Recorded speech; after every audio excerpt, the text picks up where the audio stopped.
अगर वह विदेश जाए के इच्छा रखतनी, विदेश में जाके नौकरी करे के इच्छा रखतनी, तो एक बार फिर से सिवान में सुनहरा मौका आ चुकल बा।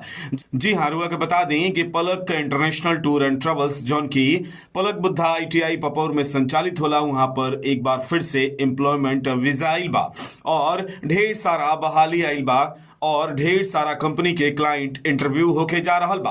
अगर कंपनियन के बात कल जाओ तो सबसे पहला जौन इंटरव्यू होके वाला बा वो 7 तारीख के यानी कि 7 नवंबर के बा, जौना में के स्पैम अबू धाबी के काफी बढ़िया कंपनी है, जौना के नॉर्मल मेडिकल हुई। इस 7 तारीख के क्लाइंट इंटरव्यू बा, जौना के जरूरत बाटे electrician, plumber, mason tiles, mason block and plaster, steel fixer, centering carpenter, furniture carpenter, steel structure fitter, fabricator, erector, steel structure, light gauge, heavy machinery electrician, hydraulic mechanic technician, precast installer, grader operator, KSPM machine operator, crane operator, machine operator, frame CAD, heavy vehicle driver, bus driver, JCB operator, boom loader driver, finishes foreman, steel structure engineer, light gauge steel structure draftsman, helper के salary 900 से लेके 5000 तक बा। Normal medical बा। एकरा अलावा 7 तारीख के ही अल तुर्की कंपनी जौन की ओमान के काफी मशहूर कंपनी है, अल तुर्की कंपनी के क्लाइंट इंटरव्यू होके जा रहल बा। एकर एम्प्लॉयमेंट वीजा बा। एकरा आवश्यकता बाटे स्ट्रक्चर फीटर और स्ट्रक्चर फैब्रिकेटर के। सैलरी 190 से 150 plus overtime. Age group जौन बा 21 से 42 साल तक एमे रखल गेल बा। एकर एम्प्लॉयमेंट वीजा बा और 7 तारीख के अल तुर्की कंपनी जौन की ओमान के मशहूर कंपनी है, एकर 7 तारीख के इंटरव्यू हुई। एकरा अलावा अलेमको कंपनी दुबई के काफी बढ़िया कंपनी है, एकर क्लाइंट इंटरव्यू 8 तारीख के होखे वाला बा। एकर भी एम्प्लॉयमेंट वीजा बा और नॉर्मल मेडिकल बा। एकरा आवश्यकता बा electrician, plumber, pipe fitter, pipe fabricator, ductman, duct fitter, duct fabricator और इंसुलेटर के। सैलरी 1015 से लेके 1515 तक प्लस ओवर टाइम बा। एज लिमिट बा 18 से 45 साल। नॉर्मल मेडिकल बा। तो अलेमको कंपनी दुबई के कंपनी है, कर क्लाइंट इंटरव्यू 8 के हुई रहुआ आ सकत नहीं। एकरा अलावा अलेक कंपनी LLC दुबई के कंपनी है, एकर क्लाइंट इंटरव्यू 9 तारीख के यानी कि 9 नवंबर के होखे वाला बा और एकर भी एम्प्लॉयमेंट वीजा बा। एकरा आवश्यकता बा मेसन के, स्टील फिक्सर के, सेटरिंग कारपेंटर के, असिस्टेंट मेसन, RCC सेटरिंग कारपेंटर और हेल्पर के। उम्र सीमा 18 से 50 साल तक बा और नॉर्मल मेडिकल बा। एमे फ्रेश, रिटर्नर, ECR, ECNR सारा कुछ एक्सेप्टेड बा। एकरा अलावा LNT ओमान के कंपनी हिया, जौना के इंटरव्यू 7 तारीख के होखे वाला रहा। पलक इंटरनेशनल टूर एंड ट्रेवल्स यानी कि पलक बुद्धा ITI में वो इंटरव्यू जौन बा 9 और 10 नवंबर के हो चुकल बा।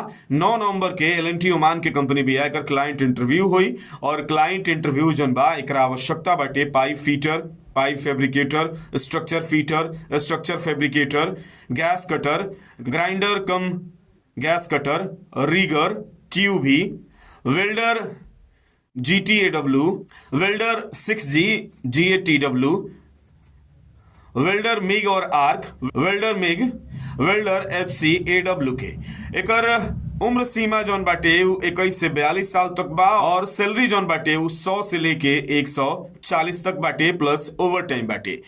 सप्ताह में 5 दिन के ड्यूटी बा और 2 दिन छुट्टी रही। ई एम्प्लॉयमेंट वीजा बाटे। एकरा अलावा 10 तारीख के भी LNT कंपनी के ही ओमान के ही क्लाइंट इंटरव्यू होके वाला बा, जौना में pipe fitter, pipe fabricator, structure fitter, structure fabricator, gas cutter, grinder cum gas cutter, rigger, welder GTAW, welder 6G GATW, welder MiG and आर्क, वेल्डर मिग और वेल्डर FCAW के।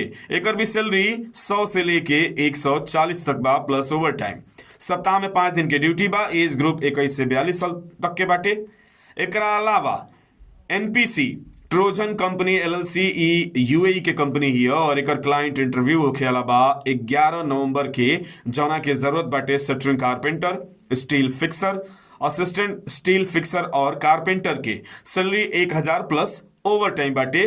8 घंटा के ड्यूटी बाटे। एज ग्रुप बा 21 से 44 साल। नॉर्मल मेडिकल बाटे। एकरा अलावा अल तुर्की कंपनी ओमान के मशहूर कंपनी ही है। एकर क्लाइंट इंटरव्यू होके जा रहल बा 16 नवंबर के, जौना के आवश्यकता बाटे AC technician vehicle, auto electrician, diesel mechanic, mechanic specialist diesel engine, electrician specialist RMC and HM plant, mechanic heavy equipment, mechanic speciality heavy motor vehicle, mechanic speciality light motor vehicle, mechanic light motor vehicle, fitter crusher plant, spray painter vehicle, mechanic ice plant, operator HM plant, operator premix machine, supervisor mechanical और tyreman के।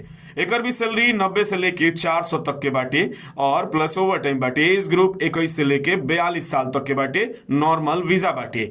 एकरा अलावा Saudi bin Laden group company Saudi के Harman project खातिर सिर्फ मुस्लिम candidate के जरूरत बाटे। एकर क्लाइंट इंटरव्यू जौन बा उ 22 नवंबर के होखे वाला बा, जौना के आवश्यकता बाटे electrician, technician, plumber, pipe fitter, pipe fabricator, ductman, duct fitter fabricator, electrical foreman, fire fighting foreman, plumbing और चिल्ड वाटर फोरमैन के। सैलरी बाटे 1100 से लेके 2500 तक प्लस 300 प्लस ओवर टाइम।